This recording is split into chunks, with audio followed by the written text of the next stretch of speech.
Mahashi's Global Family Chat. News of rising invincibility around the world. This is the news everyone needs to understand how the trends of time are changing towards peace and prosperity. Mahashi's Vedic technologies, transcendental meditation and its advanced program Yogic Flying are being implemented globally. Just the square root of 1% of the population practicing yogic flying together in a group is enough to raise the levels of harmony and coherence in the collective consciousness for the whole population. Enjoy the news of enlightenment dawning for every individual, invincibility for every nation, and peace for our dear world.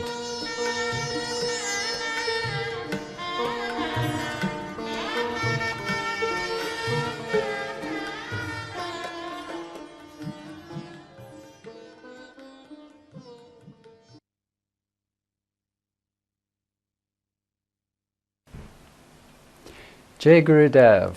Welcome to Mahashi's Global Family Chat on the 12th of September 2016. Today, it is a very great joy to welcome back Dr. Hans Egon Kolsdorf, who has his PhD in mathematics and who is leading, together with his wife, the group of yogic flyers that is now building up in Oebisfelde in Germany. And I think many of us enjoyed the talk a few months ago by Dr. Kolsdorf on mathematics and Brahm. And today, Dr. Kolsdorf is going to go more deeply into this subject, and he'll be presenting today the constitution of the universe. This will be the first of a three-part investigation. It comes from 1974, where he was in the group with Mahashi discussing mathematics, and he presented the initial ideas, and Mahashi liked them. And since that time, he has, of course, been thinking about it a lot more. And so the three presentations which will be coming up will be Constitution of the Universe Part 1, and then he will go into the 7 states of consciousness, all in terms of mathematics. And then the third will be the Constitution of the Universe Part 2. So it's a great joy to have Dr. Kolsdorf here, and together with him is Dr. Eckhard Stein, who is a quantum physicist specializing in quantum chromodynamics, and I believe physicists also use a bit of mathematics, so he is going to be asking the difficult questions at the end. So welcome, Dr. Stein. Dr. Kolsdorf, it's a great joy. Please go ahead. Thank you very much, Dr. Swan. And it's also a joy to sit beneath a famous physicist next to me. So there is an Indian proverb saying, if the truth is not creating waves of bliss, then it isn't the truth. No. How many people have experienced waves of bliss with mathematics in school or universities? So I see almost no one. I think we could make a scientific research asking this same question over the world in different school classes, and I guess the answer will be similar. So this could also be seen as an empirical proof of the incompleteness theorem of Kurt Gödel.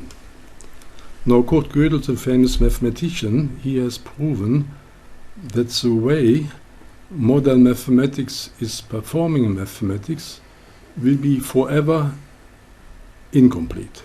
This is his incompleteness theorem. Something is lacking. That means the approach of proof, of inference only, is a one way, and it will be forever incomplete. Now the same every school pupil would also say there is something lacking in the learning of mathematics, and what is lacking is the bliss. Now, the good news is that there is only a short distance between modern mathematics in school and universities and the mathematics of Maharishi, which is the Maharishi Vedic Mathematics, which is really full of bliss.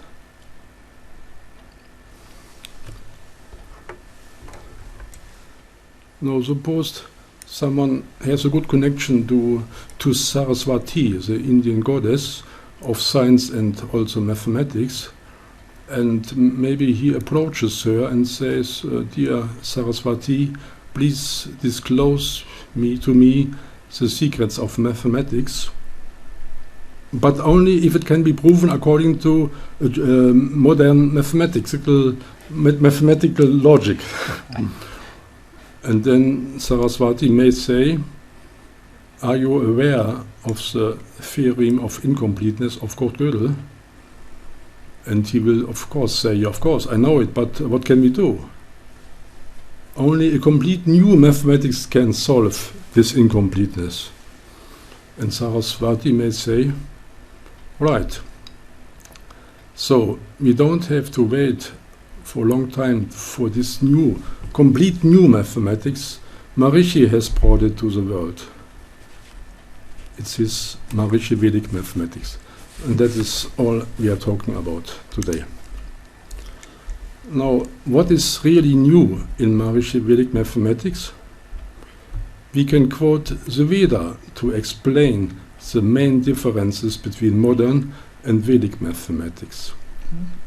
According to Nyaya, the first system of Indian philosophy, there must be always 4 means of gaining a valid knowledge, not only one. All the 4 must be applied always, and these are: first, direct experience; second, inference or proof; third, comparison, which means something is compared to something else which is different but similar; and fourth, Shabda. Shabda is here a very important new kind of methodology in mathematics. Shabda means verbal testimony. It means a reference to the Veda or to the master, Vedic master. So, yet now imagine, to modern mathematics employs only proof. And they are proud of it since the days of Euclid, because they found that sensual perception is always not reliable. That's true, but Plato also said there is another way of experiencing mathematical objects, and the same as Maharishi is saying, the mind is able to experience the transcendence, the non-physical, the completely abstract non-physical objects. Now today we are going both ways. We are throwing light from the part of Veda to mathematics, and vice versa. We engage mathematics and showing beautiful results given by Maharishi through mathematics. Mathematics means rigor, preciseness, and Veda means completeness and bliss by direct experience plus proof plus comparison plus Shabda. Now, we are referring today, when we go into details, only to 2 sources from Maharishi. Maharishi has given thousands of lectures of the same, with same or similar topics, but we concentrate only first on his quote, on his definition of of the constitution of the universe, and secondly on his historic lecture about the rising of Brahman consciousness. With these 2 sources from the Veda, from Maharishi, we cover most of the normal stuff taught in schools and in the first 1 year of undergraduate study at universities in mathematics. Now, Maharishi, we heard a series of lectures of Maharishi in Tübingen in Germany, and he said clearly that in the movement, in the history of the movement, there have been some breakthroughs. And these breakthroughs happened every, say, 2-3 years, and they always gave rise to a new discovery of a new state of higher consciousness. Now, when I came back from the SCI course in Future 1972, I discussed the possibility of application of SCI in mathematics, because Maharishi motivated us to apply SCI to every field. So we were discussing among mathematicians in the University of Bonn, and it should be easy to find the being and intelligence, existence, and consciousness in mathematics, because mathematics is the science of infinity. But we didn't succeed. The reason was not that we didn't find infinity in mathematics. The reason was that mathematics is full of infinities, and which one should play the role of being, which one the role of Brahman, we didn't know. So we were just discussing, that was all. But then, at the next breakthrough, when Maharishi came out with Brahman consciousness at the end of 1972, and especially in his historic large lecture on development of Brahman consciousness, on the 17th January 1973, the evening, there he built the bridge between mathematics and his Vedic knowledge, because he explains the development of Brahman, starting from unity consciousness, using the Brahma Sutras. I don't go into detail right now, but at the end of this long inference, long line of logical sequence, he said, at the end, what comes about is a long line. Now, what is the long line? In mathematics, the long line could be called straight line, long line, but also number line, real numbers, and the continuum. And Maharishi calls Brahman wholeness, continuum, and continuous wholeness. So just the vocabulary is already identical. And in this moment, it became for me completely clear how the connection is. So it's like I was looking for a dictionary between mathematics and Vedic science, and the first entry was continuum equals continuum. It's the first entrance, but it's enough to have this entrance. That's all is needed. Everything else is more like a homework. No, we only have to we have to go into details and find out what are the parts of Brahman consciousness and what are the parts of the mathematical continuum. And then we come to the breakpoints, breakthroughs, as Maharishi told it. The 7 states of consciousness are the constituents of Brahman consciousness. And when we go on the mathematical side, then the constituents of the continuum of the number line are just the different number systems. So just buy a book in the library, the construction of the number system, and you have everything about states of consciousness. But today we will focus on, this is a personal level, with human consciousness able to rise to higher states of consciousness up to Brahman consciousness. There's another level, which is a cosmic level, and the question is, what was at the beginning? Now, we know in the beginning there is a word, or a Big Bang. No, mathematics is even before. So Maharishi gave a historic lecture about the genesis of the unmanifest, from point to line. And this is his definition of the constitution of the universe. He says this constitution is the relation between a point and the line, continuum, and the relationship between the continuum and the continuum, the line and the line. Now, this covers huge areas of mathematics and also of his Vedic science. So today we will focus on the first part of this definition. So only today we are looking at the journey, we can say, from point to line. This is a development of Brahman from Atman. Atman the point and Brahman the line. Now, if you plan a journey, say from here to Roma, the eternal city, there are points of interest like Munich, Venezia, Milan, and so on, Roma. And whether you take the train or you go by car, one thing is in common. The points of interest are the same.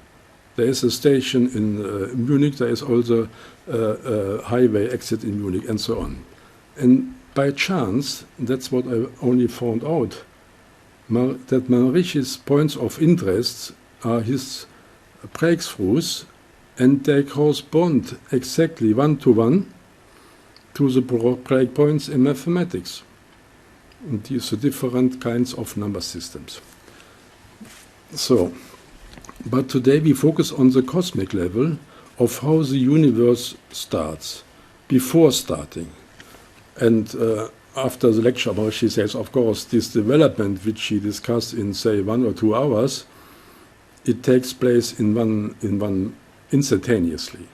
It's only for a matter of discussing, of teaching it, to have it taught in a few hours.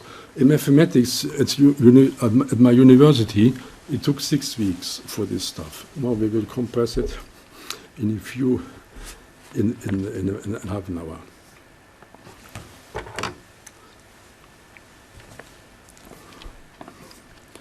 Now, at the universities, some professor starts the first lesson about calculus usually. He starts by saying, we do as if we know what the real number, that means the continuum, is. This saves him a lot of time because in his audience there are not only mathematicians, but also physicists. And they need calculus right from the first day in mechanics and kinematics. But mathematicians like to start earlier. So our professor started by saying, we do as if we know what the natural numbers are. The numbers 1, 2, 3, which every child knows from his childhood. But I, like most, the approach, we do as if we know nothing. Or nothingness. So we start from scratch. And so we don't miss any step. And that's what Maharishi also did. Maharishi was talking on the development from Atman to Brahman. So we started with Atman.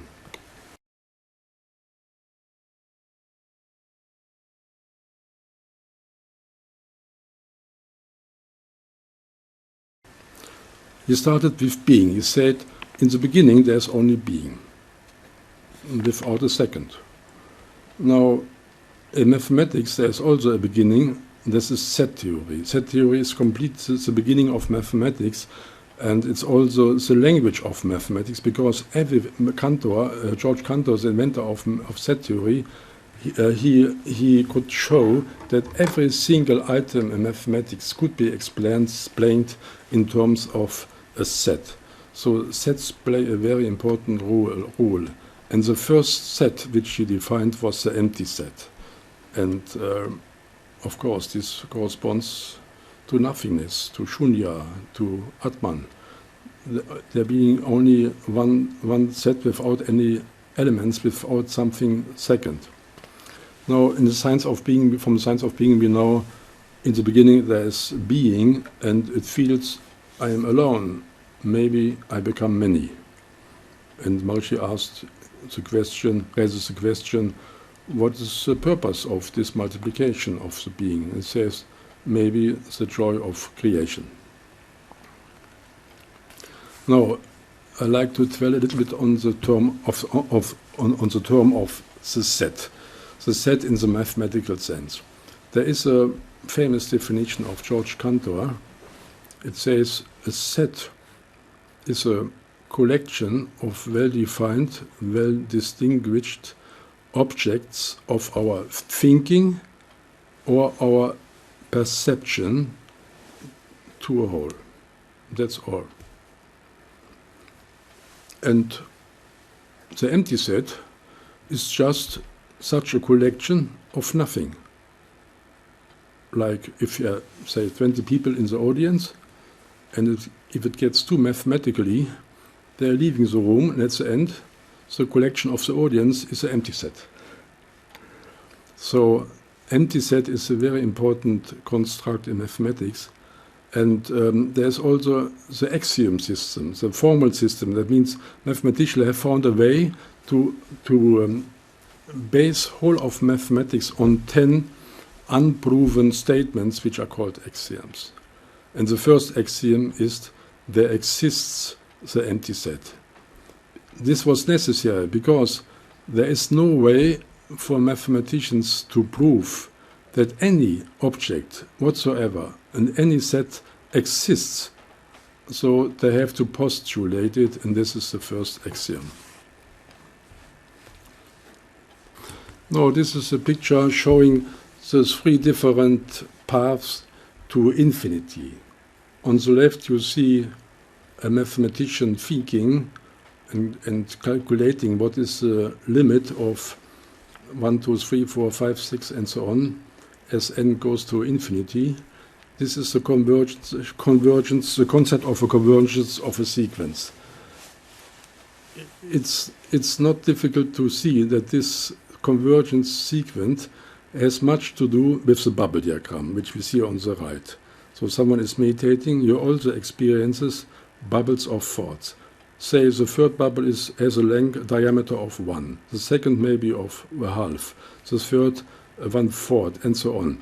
Then you also get a sequence, infinite sequence of bubbles, which converge. It means converge to a point which is beyond the sequence. Now the limit of the sequence 1.5 and so on is 0. But 0 is not part of the sequence, it's beyond the sequence. So you see two different ways doing the same, and there is a third one. On the left you have a theory, mathematics, convergence of the sequence. It's a terrible definition, I won't repeat it here, but if you look on the right, on the bubble diagram, it becomes clear what it means, just graphically. And the third way is Maharishi theory about transcendental consciousness, transcendental meditation.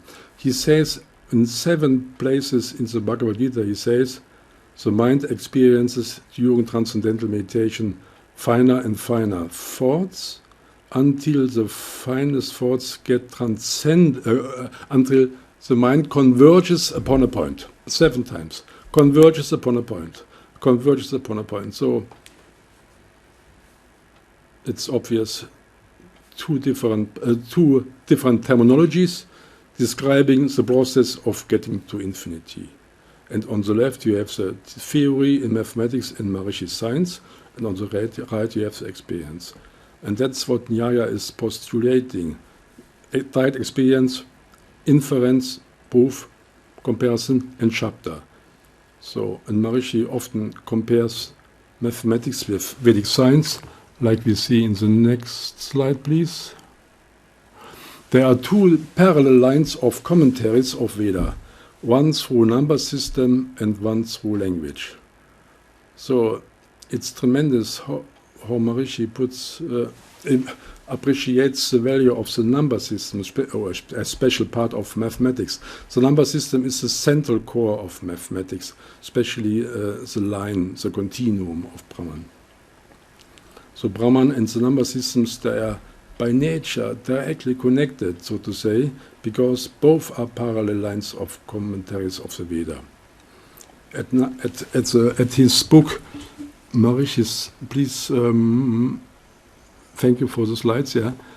In this book of Maharishi's Absolute Theory of Defense, Maharishi again explains. He says, today we are fortunate to have two different interpretations of the ultimate reality in different terms and from different angles. One is this Vedic science and one is mathematics. And this book is a textbook of Maharishi Vedic Mathematics. On 176 pages, Maharishi defines his Vedic mathematics. So I'm just referring to this book or these lectures. I'm not doing anything new, I'm just hinting at this fact, how Maharishi appreciates mathematics. Now, if it's so, that's the number system and Maharishi's Vedic science are both commentaries of the Veda, one may ask the question, Maharishi, why didn't teach you us the number system? Why didn't teach you us mathematics? It would be nice to, if there are two commentaries, it would be nice to know both of them. Now, next slide, please. Now, this is a speciality of Maharishi's language. If we just analyze Maharishi's language a little bit, we find out that sometimes he talks about mathematics.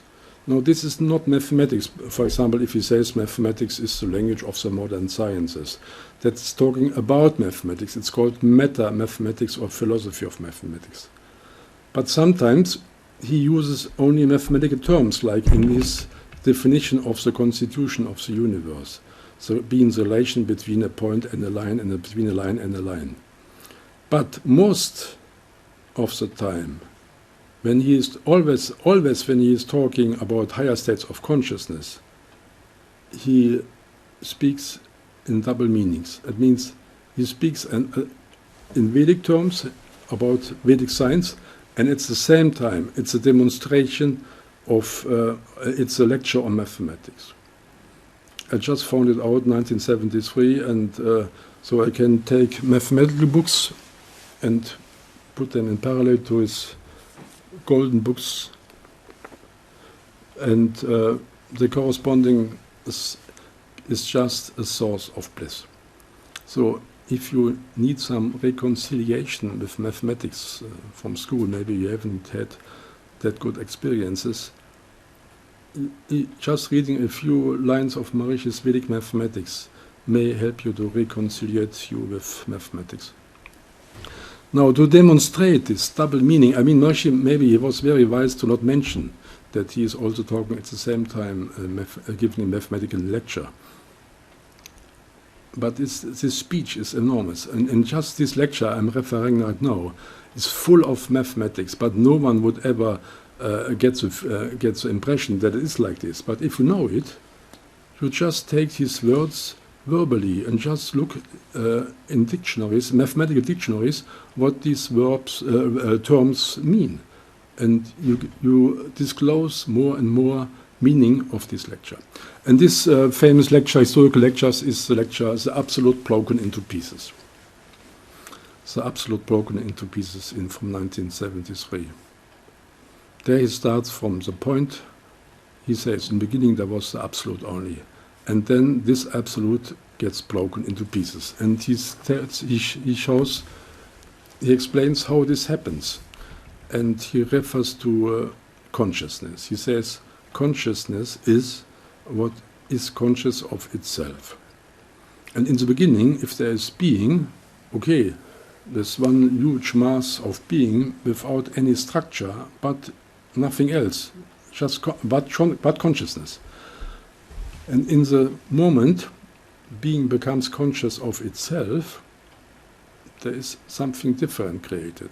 Before there was only being. Now you look at being from a distance, and this is the breaking of, Eckhart would say, symmetry. This is the beginning of coming from one point to 2 points.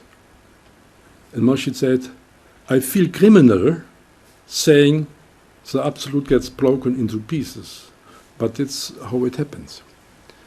But it doesn't stop here.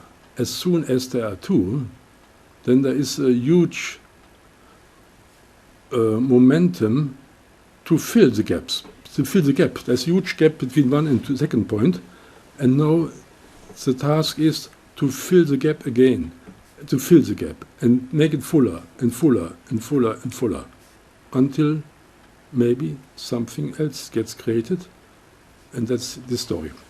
Now, to explain it to children, and I've learned from my lessons that everything must be explained also, should be also understood by children. So we start the simple way, the easy way. Okay. Now, tell a child that the whole universe starts with nothingness, just being. And say you look at the sky at night, and what you see, a huge universe. And just imagine to concentrate it on one point. So this is the beginning. And then with this breaking of symmetry, yeah, with this. Put your point higher. Okay, yeah, you're right. Yeah, put it higher. Yes. Thank you for the hint. Yes. Yeah. Now this is now comes a symmetry breaking. At this point, this being becomes conscious of itself, and in this moment, immediately 2 points are created, like this. So this is the story. At first this, and then this, and then you ask this child to take a pen as thick as possible and fill in the gaps. Filling in the gaps. For example, you can in between, in halfway, could put a point, then again halfway and halfway. So it may take a minute or so to get all these gaps filled by other points until you get a line. Okay, may take 1 or 2 minutes. And then you give the child another pen with a very thin peak. And they do the same. So you have 1 point and then 2 points. So then it fills. So it fills the gaps. And it takes much, much longer to fill it. And at the end, you give it a pen with a point as a peak. It means infinite small, with a length of 0, a mathematical point pen, and fill it. And it will never succeed. If we can keep on filling, it will never succeed. But we know at the end we want to have a line. We want to have the continuum of Brahman. So Brahman is the end. We know already the goal. Everyone knows what the line is. But now comes the story, the journey from point to line, and this takes some time. And in school, I don't think that it's done thoroughly, but at the university it's usually done. Now, in this historic lecture on the 17th of January 1973, Maharishi equates Brahman with continuum. And continuum mathematics is equated with straight line, number line, and real numbers. And the abbreviation is the double strike letter R. So, and Maharishi also equates Brahman with the Vedic lecture, Sanskrit letter A. So, if we pronounce it the English way, we have A equals A. So, that's the shortest way. And the real numbers in mathematics play a special role. Hermann Weyl, the famous mathematician who was behind Einstein, he defines mathematics as the science of the continuum.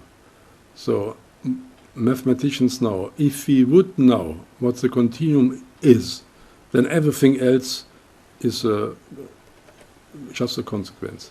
But they know, they will never know what the continuum is by proof. And what Maharishi is saying in this regard, as an answer to Kurt Gödel's problem of incompleteness of mathematics, Maharishi says, it is difficult to describe Brahman, the continuum, but it's easy to experience it. So, experiencing mathematical objects, especially starting from the Atman, from transcendental consciousness, up to Brahman consciousness, is a solution to the incompleteness of present mathematics. This experience will give complete mathematics, and since Brahman has 3 qualities like Sat, Chit, Ananda, it means existence, consciousness, and bliss, we automatically will have bliss in mathematics with Maharishi Vedic Mathematics. Now, Brahm is a wholeness. Maharishi doesn't like to talk in terms of parts of this wholeness, because wholeness means wholeness. Parts is not a property of wholeness. Only for teaching purposes, learning purposes, we may divide Brahman into two categories, Nirguna Brahm and Saguna Brahm. Nirguna means the abstract part of Brahman, and Saguna means the concrete creation. So when we want to locate mathematics, we certainly will not find it on the Saguna Brahm part, because it's not subject to change under time and material and so on. So mathematics is certainly found in the Nirguna Brahm part. Now, in this part we have Sat, Chit, Ananda. Sat means existence. Mathematics cannot prove existence of objects, but if you sit in meditation and experience transcendental consciousness, then you are experiencing, according to Maharishi, the point. So, and then it's no question for you whether this exists or not, because it's yourself, you experience it, that's your proof of existence. And this proof of existence is beyond mathematics. Now, Chit, we will come to it soon, and bliss, of course, comes to mathematics only by this experience, because it says in the Upanishads, the contact with Brahman is infinite bliss. Next slide, please. Now we see the history of which is the theme of today, from point to line. And these are the breakthroughs Maharishi is talking about in terms of states of consciousness, say of the journey from here to Roma. In the beginning there's 1 point and 2 points, 3 points, 4 points. Yeah, it's for many, 5 points, 6 points. That means wherever you reach a new number of points, you then proceed to the next, and then to the next. Now, remember which number you have reached by counting in your childhood. I remember my daughter was once counting until 1,000. So it never ends. But one has only a feeling how it proceeds, and it's a huge success of modern mathematics to use a mind in waking consciousness, means in finite consciousness, to in finite terms, formulas, finite language, to get so much knowledge about infinity. It's really surprising. The only thing which is missing is the experience of it. Okay, this is a story, and these long lines with big gaps, smaller gaps, and no gaps. These are the milestones of mathematical development of the number system. And they have names. Please, the next slide. Now, the basis of all mathematics is set theory. Everything is defined in terms of sets. But then, if you read the book about set theory, say about 50 or 100 pages, it starts to specialize, and this specialization goes into algebra, order theory, and topology. Now, it's interesting, I never heard Maharishi talking about algebra in this context, talking about higher states of consciousness. It doesn't mean that it doesn't talk about algebra, but never, for my opinion, in this context. But he mentions all the important definitions and theorems of order theory and topology and set theory.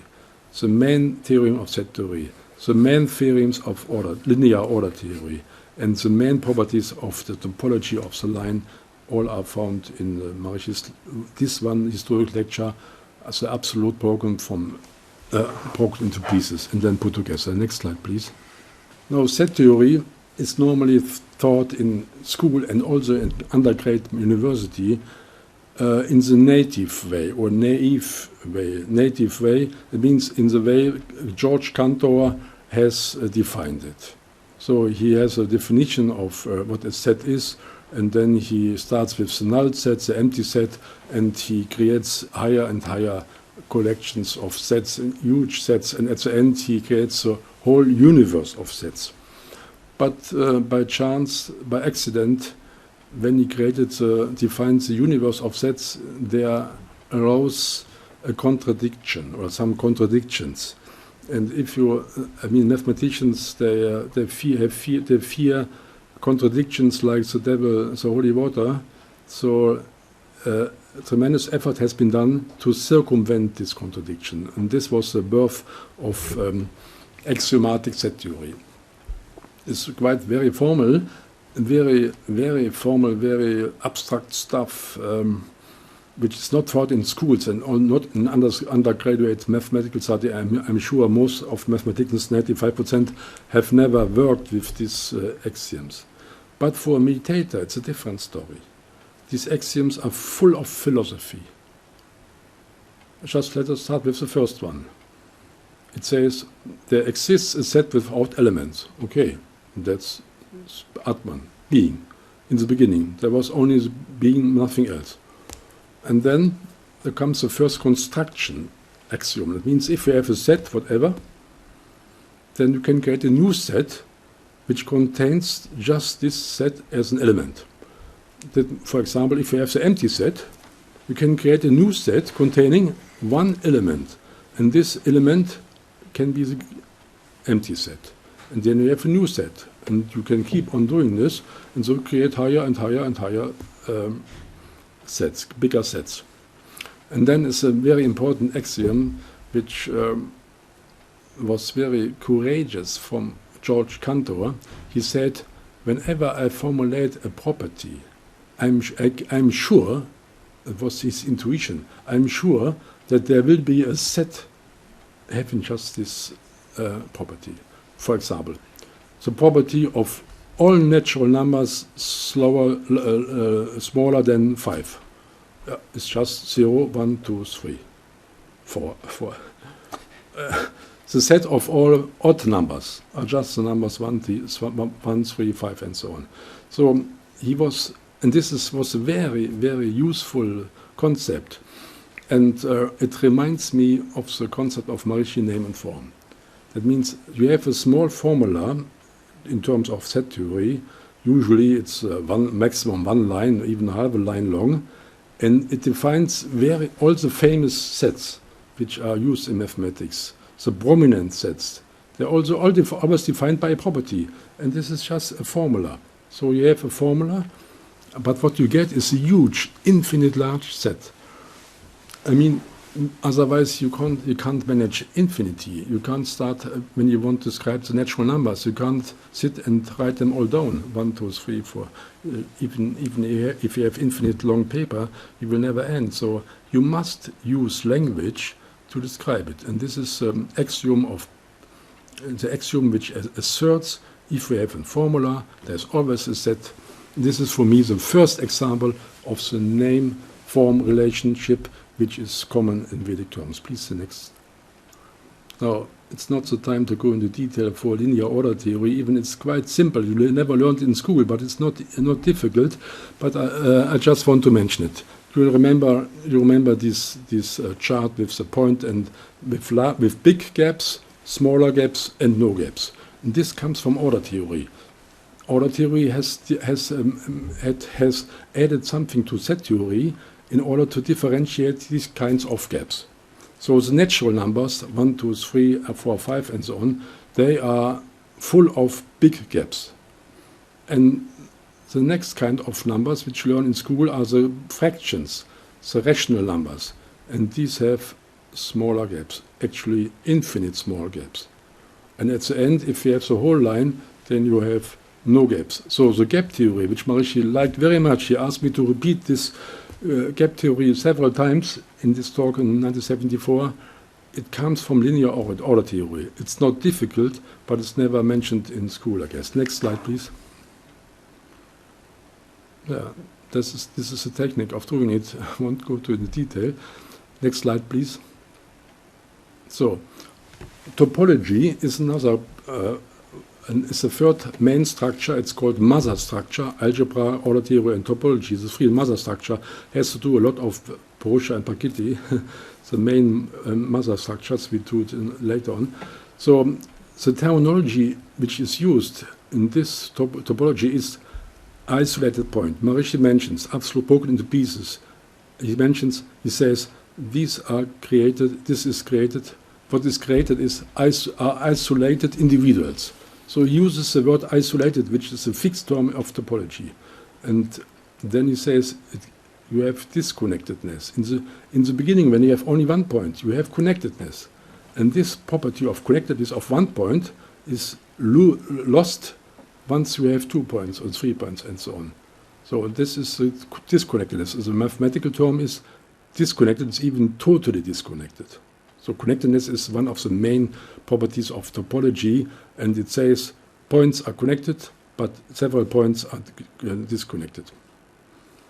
And the concept of convergence of an infinite sequence, like the bubble diagram, it comes from topology. And also completeness. Completeness means with the line, everything is finished. You can't make something bigger within the line than is already constructed. It means if we have constructed the line according to mathematics, it's finished. And that's what Maharishi is saying. Brahman is the highest state of consciousness human being can reach.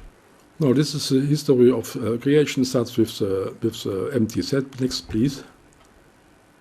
Then it gets a name. The name is zero. So zero is just a name. It has nothing to do with addition or multiplication or algebra. It's just in set theory. It just means it's just a name. You could also say shunya, which is a Sanskrit word for zero, nothing, empty, and void. Next slide, please. Now you create the next one. It's give it a name. The name is one, and it is a set which contains one element, and this one element is a previous empty set. So the only material which you need is the empty set plus construction principles. And the construction principle is the axiom. If you take a set consisting of another set, this is also a valid set. Expansion of happiness is the purpose of creation. Next slide, please. So it just continues this way. So what you see only empty sets in different brackets, one after the other. And you can abbreviate it by using the names 0, 1, 2, 3. These are only abbreviations, just names.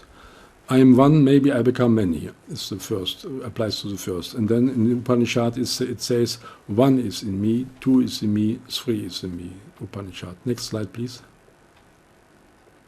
Now we can, from the point of set theory, it has no elements. From point of order theory, it's empty chain. From point of topology is connectedness. Next slide, please.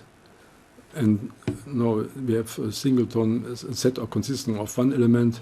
Similar. Next, please. So now we have two points. A set consisting of two elements. It's still a finite set from set theory, nothing new. From order theory, it has new properties. It has a minimum set element, the left one point, and it has a maximum element, the right point. And from topology point of view, it's discrete. It's also what Maharishi is saying. Discrete, isolated individuals, Maharishi is saying. So in topology, it means discrete, totally disconnected, only is isolated points. Next slide, please. And so on. It continues like this until something new happens. Next slide, please. Now, here. We have the whole natural numbers, all the natural numbers from 1 to up to infinity. And here you get new properties. From set theory, it's the first infinite set constructed in this way from set theory. It has a name, the cardinality, it means the magnitude of the set. It's called Aleph 0. It's just a name. It's the smallest transfinite cardinality. From order theory, it's still a chain with a minimum, but with no maximum element. There is no maximum element. It is always as one another. Maybe beyond there is one waiting, like the infinite symbol, but it's not part of this set of natural numbers. And from topology, it's still discrete, it's still totally disconnected, and still only isolated points. Next slide, please. Now, the absolute is broken now into so many pieces. Now is the time to fill the gaps. Now, in school, it's not constructed. It takes quite some time, even at the university, to construct this set with no jumps. Jumps means big gaps. And if we have the rational numbers, that means a set of all fractions, then the gaps are infinitely small. There are only points like square root of 2 is missing. So irrational numbers are missing. But it's almost full. And the Upanishads say for this, if you read the Upanishads, they say, if they mention the words smoke, dust, or mist, or fog, then, for my opinion, they refer to this density set, E. It's called, has letter E. And if you continue filling in these gaps, then you come to the real line. Next slide, please. Now, this is a formula of constructing. Then said, just take a calculator and imagine if you take all numbers with a finite number of decimal places, then, which can easily be understood by a calculator, then you get a set which is dense. It means between 2 points is still another one, and between these two is still another one. So it means between 2 points there are infinitely many others, and there are no more jumps as before. We make it short, so please go to the next slide. So what are the properties? From set theory, George Cantor has proven, which was surprising, that the set of fractions, 1/2 and so on, has the same magnitude as the natural numbers, 1, 2, 3. One could think there are more, but he has proven they are 1 to 1, the same magnitude. From order theory, it's proven that there are no jumps, that means no big gaps, that the set is dense, like fog and mist and so on, and that there are gaps, but many gaps there are still. Yeah? From topology, it's still, as before, totally disconnected, but it's also dense, which is a different denseness, a different definition, and it has no more isolated points. These are the properties of the first dense set, normally in school, the rational numbers. Next slide, please. And if you take all decimal numbers, doesn't matter whether there are finite decimal places or infinite many decimal places, like pi and e and square root of 2 and so on. If you take them all together, you get something else. You get the whole line of decimal numbers. You get Brahman consciousness. And from set theory, it was a huge surprise that you don't have the same number of elements, it means the same magnitude, but a completely higher, larger set. This is called uncountable infinite, and it has a new cardinality, it's called C, like a continuum. And this you can read in the Bhagavad Gita, in Mahari's commentary. He says, the infinite science of unity consciousness is of an infinite greater degree than the infinite science of cosmic consciousness.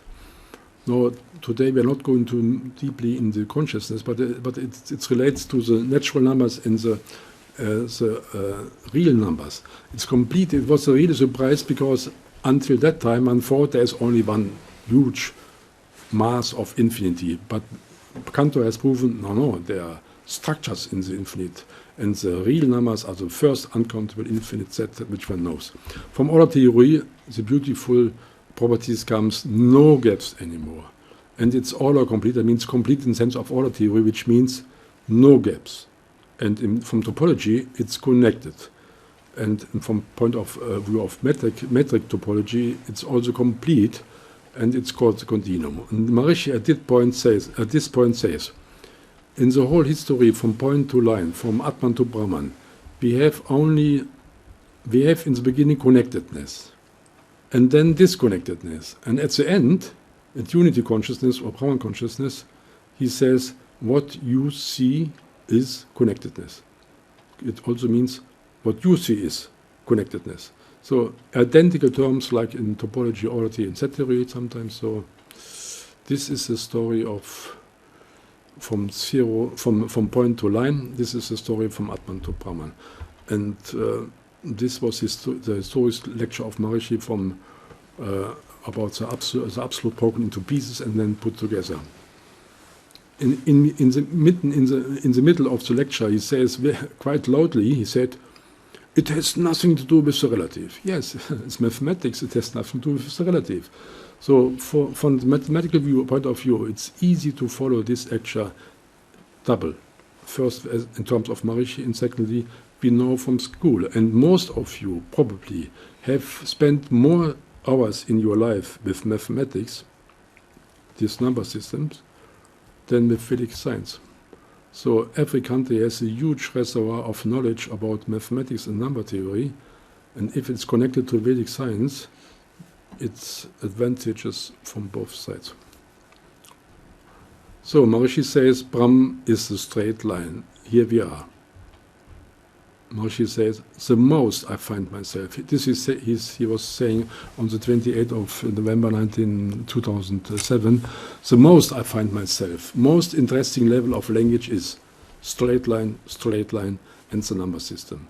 So maybe you think about mathematics again, and maybe you appreciate now how important and also how holy mathematics and the number system is. And it gives you much deeper understanding of Brahman and Brahman consciousness and the other 7 states of consciousness. Next slide, please. Now, the dictionary Veda and mathematics can be very short. It actually needs only the first line. Real numbers equals Brahm, or continuum equals continuum. That's actually the only entry is necessary, because everything else is a homework. It's not difficult, it's clear. No, empty set corresponds to the absolute. The construction of the number system corresponds to broken into pieces and put together. Isolated points corresponds to Maharishi's isolated individuals. Jumps correspond to big gaps. Gaps in sense of order theory, no jumps, corresponds to smallest gaps. No gaps corresponds to continuous wholeness. Order complete means high set of consciousness, and so on and so on. So this is a dictionary which can grow as you work with Vedic mathematics.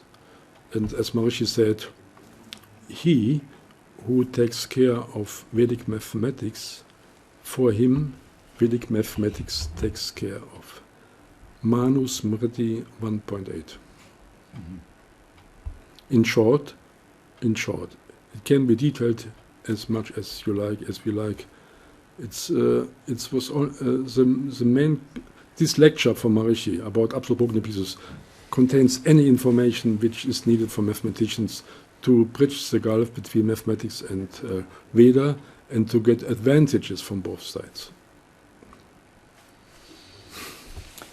Thank you, Dr. Kolsdorf. I think that it would be great to have the comments of Dr. Stein. I think you have shown quite clearly that mathematics is a tool, a language, that can be used to describe natural law, to describe the constitution of the universe. For example, to show that consciousness is all there is, or to show that everything is consciousness. All sets, the universe of sets, are made up of the empty set. So this is a beautiful demonstration of mathematics as a language to discuss natural law. I'm sure that Dr. Stein heard much more. Would you like to comment? Thank you very much for this beautiful lecture on mathematics and consciousness and Vedic mathematics, and especially in this relation to Maharishi's lecture.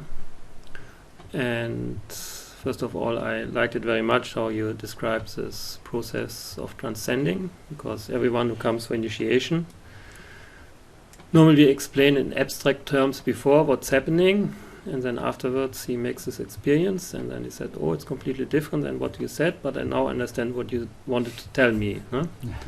And mathematical formulas are very, very precise, so you just can tell him the sequence of 1 over n or something like this.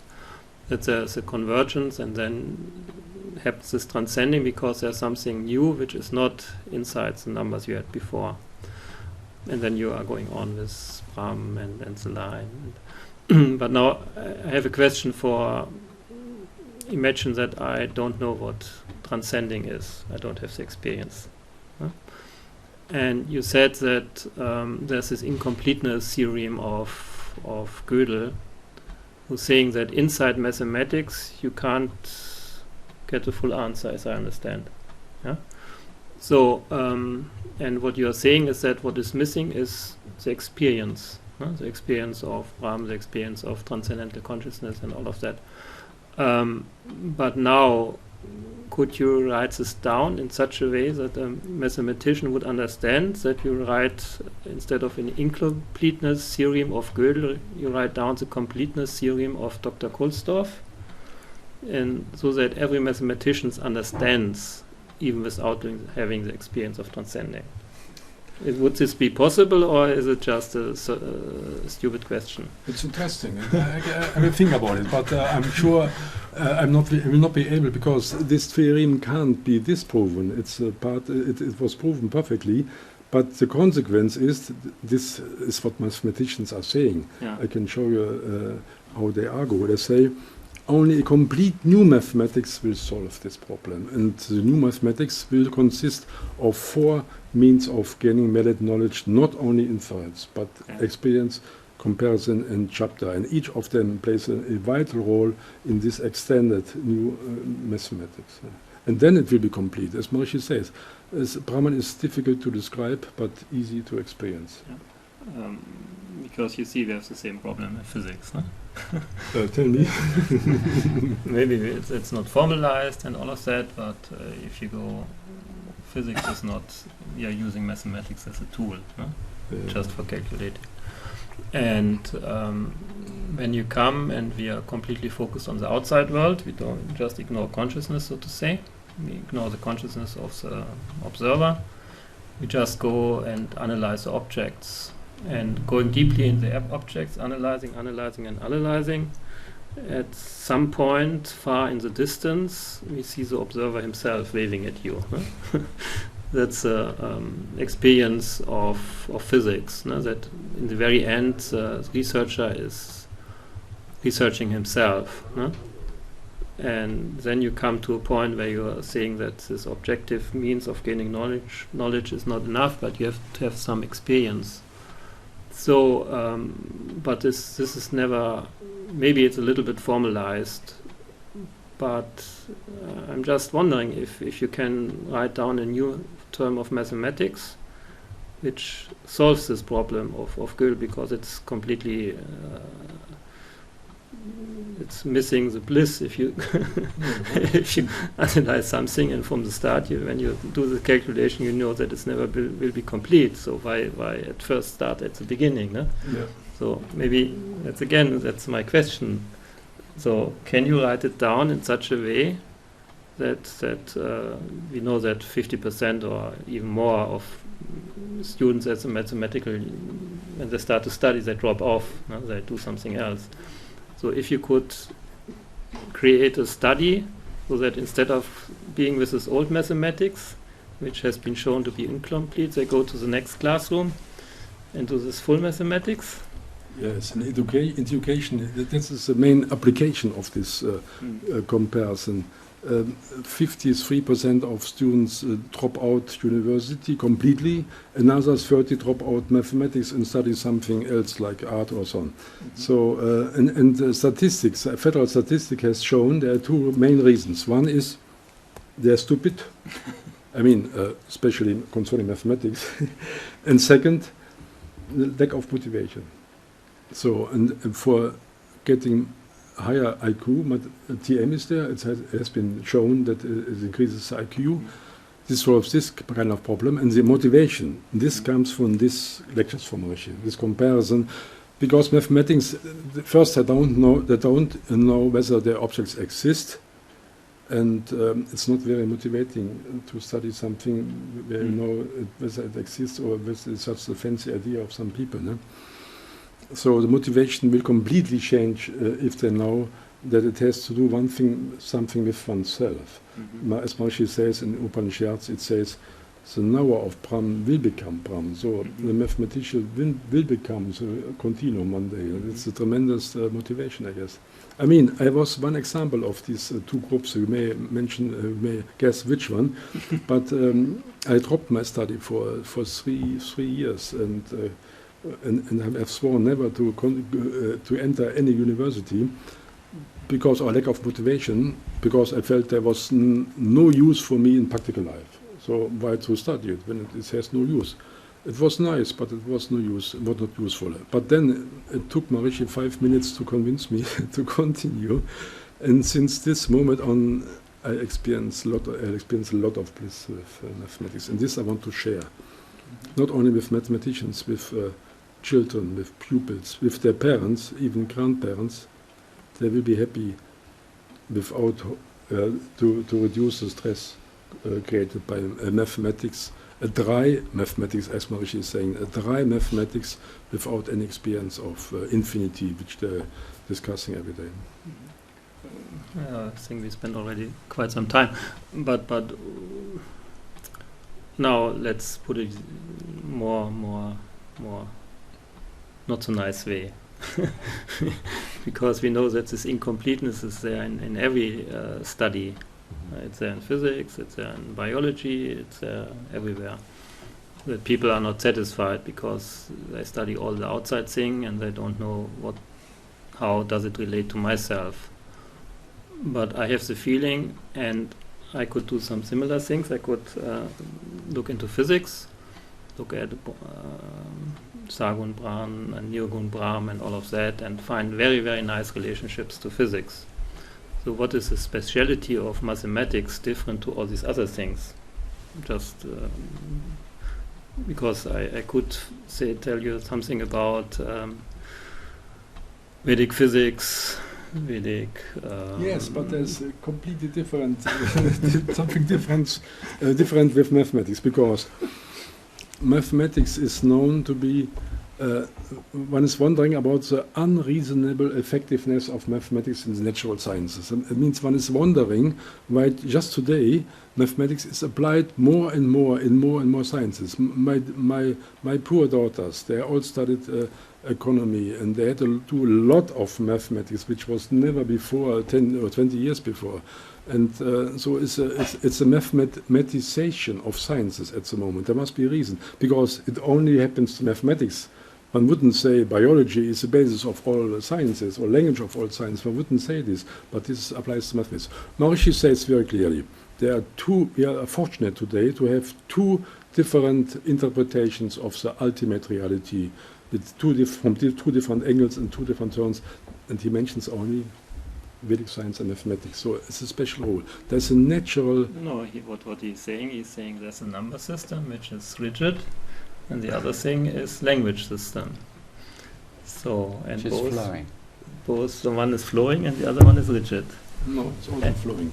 I mean, wait on to the second part, to the third part about constitution of the universe, relation between a line and a line. Then, because that's the next step towards creation. I mean, there are many steps towards creation. I was always listening in the last 44 years, when comes the next. And with Rishi Devata and Chandas, in the 90s, there was a tremendous expansion of this only from point to line. And this goes in the direction of creating. But then I was always asking, what is the next step?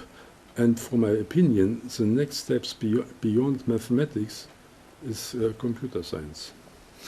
Okay. Before physics comes.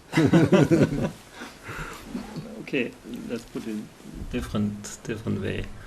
So Maharaja discovered that Veda and Vedic literature and the human physiology, and that's the reason why human beings are the ones who are able to experience the highest state, like experiencing Brahman consciousness. And then he went forth with studying the Ramayana, but at some point he started to look into mathematics. Huh? You think there's some reason why he chose mathematics? Yes. I mean, it's mainstream. The science, the research on consciousness is absolutely fashion today. It means every science is trying to explain what consciousness is. It's one of the two most interesting questions in all the sciences. Mm-hmm. What is consciousness? And it's interesting to see in the internet, if you Google, what sciences from different areas are finding. And the domain of consciousness in sciences was always neurophysiology, but it is expanded to all other sciences, and now they do the same as they did before. They are referring to mathematics and also computer science to explain what consciousness is. Now, they also use axioms, sometimes the axiom system, very formal. If you have axiom systems and can derive it, it looks very scientific. Now, if you have still 3 minutes, I'm happy to offer a complete set of axioms for consciousness science. I haven't found it somewhere else, and it's easy to understand for you.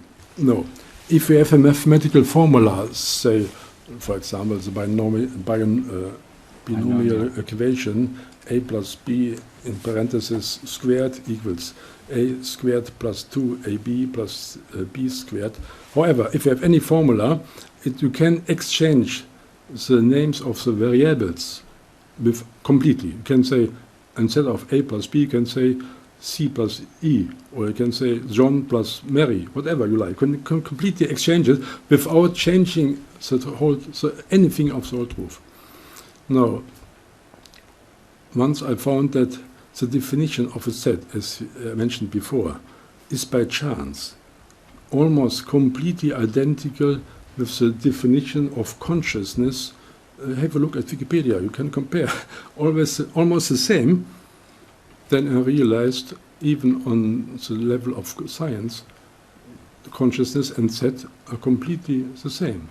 So my suggestion for a complete, proven, verified, industrial standard set of axioms for science of consciousness is just take the mathematical set theory and replace the word set by consciousness.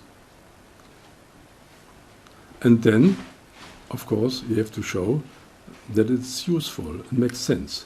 So then you go into Maharishi's lectures and showing anti-state corresponds to Atman and Brahman corresponds to the line. This is Shabda, verbal testimony by Maharishi, Shabda, so we can accept it and so on. So you are busy, you can do homework over and over again, but this is a complete set of axioms for the new science of consciousness. Yeah, I think we should do it. Beautiful. We should rewrite all books in mathematics. It took 100 years until the discoveries of George Cantor appeared in school. Yeah. It's not which everyone likes, set theory, especially the parents and so on. But it took 100 years, and it's full of philosophy. It's so easy to rewrite them in philosophical terms plus mathematical terms. It will be really like a drama. It will be very motivative. So the same must be done for all mathematical books, also for university.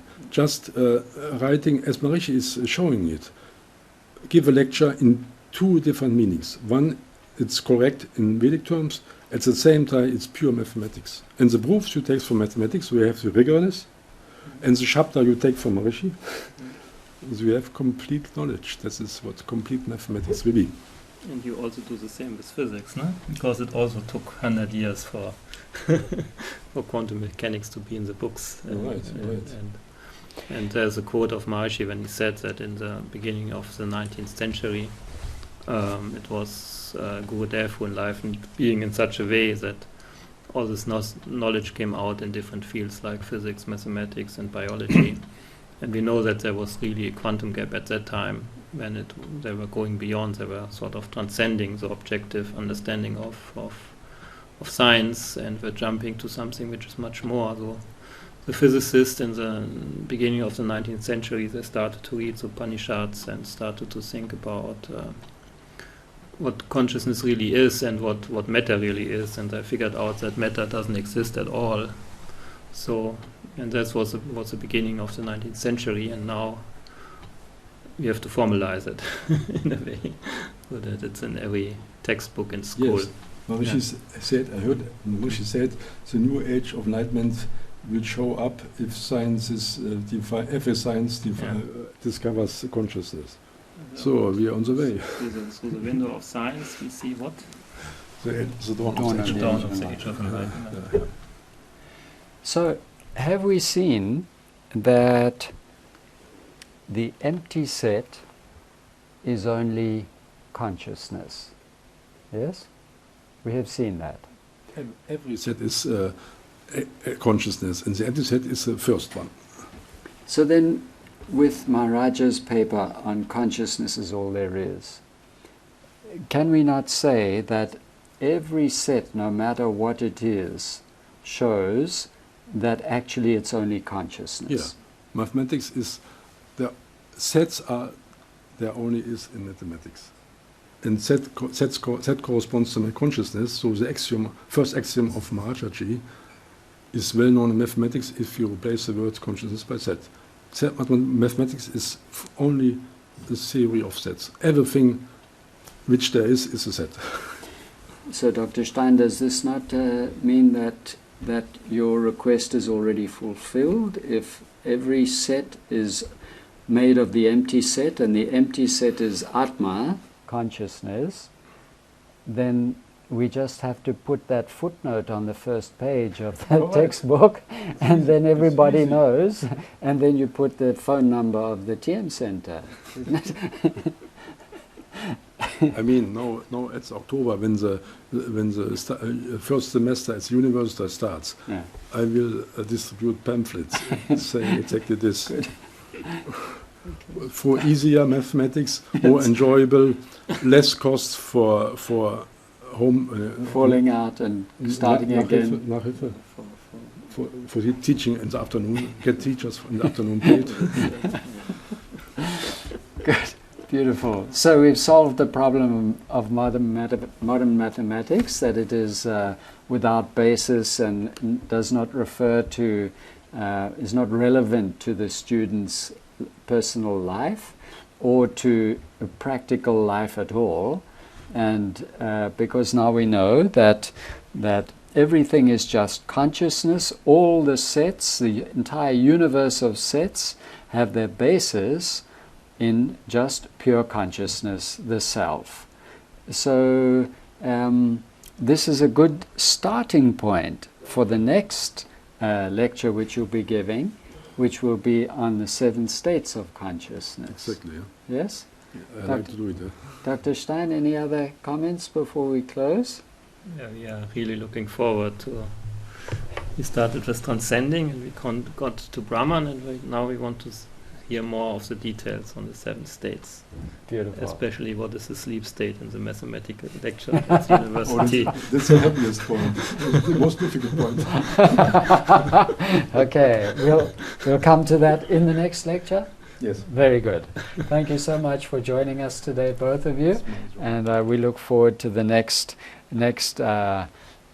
exposition, including the 7 states of consciousness and the sleep state and the dreaming state as well. And all of this is just a celebration of Mahashi's incredible gift of knowledge, total knowledge, which we've seen clearly today. When Maharshi talks about Maharshi Vedic science, he's including mathematics completely.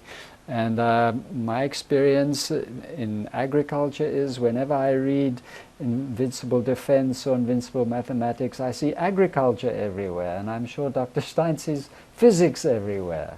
So this is the speech of Maharshi, total speech.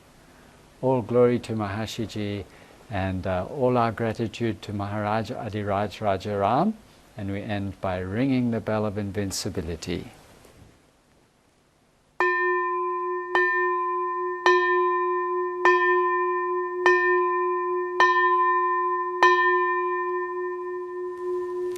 Jai Gurudev.